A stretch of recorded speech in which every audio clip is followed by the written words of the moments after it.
তো ইংলিশে পড়ে মানে যে বুঝার ব্যাপারটা, ভাইয়া ইংলিশে পড়ে মানে বুঝতে পারি না, এটার জন্য আমরা সবাই মনে করি কি ভোকাবুলারি জানি না বলে ইংলিশ পড়ে বুঝি না। ভুল, চরম ভুল।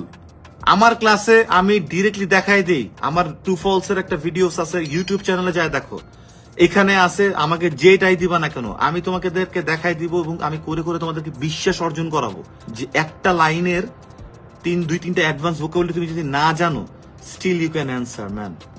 70% শিখলেই বোঝা যায়, সব ওয়ার্ডের মিনিং আমাদের বুঝতে হয় না। ইভেন যেই লোকটা রিডিং এ 8 পাইছে তুমি তারা জিজ্ঞাসা করো যে ভাই আপনি কি সব মানে বুঝছেন, প্রতিটা ওয়ার্ডের মিনিং বুঝতেন, সে বলবে যে না আমি অনেক কিছু বুঝিনি।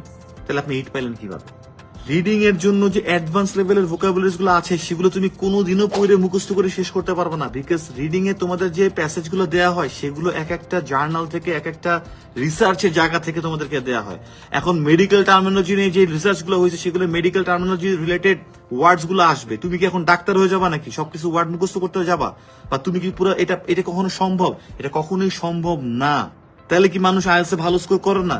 এটা সম্ভব না, এই যে তারপরেও ভালো আইএলটিএস স্কোর করে, বিকজ এটা তোমার দরকার নাই। কিন্তু আমাদের মাথায় আমরা ঢুকাই নাকি আমি ভোকাবুলারি জানতাম না বলে ভাই আমি রিডিংটা ভালো করতে পারিনি, এটা ভুল। ইভেন যদি অ্যাডভান্সের জন্য এমন হয় যে এই ওয়ার্ডটার মানে আমাকে জানতেই হবে, এই ওয়ার্ডটার মানে না জানলে আমি পারবো না, এরকমও যদি হয় তাহলে একটা থেকে দুইটা অথবা ম্যাক্সিমাম তিনটা যায় না, দুইটা হাতে হয়তো বা তুমি পুরো আইএলটিএস এর ক্ষেত্রে দুইটা কোশ্চেন তুমি আটকাবা। তোমার 38 তোমার যদি 40 লাগে দ্যাটস এ ডিফারেন্ট কেস।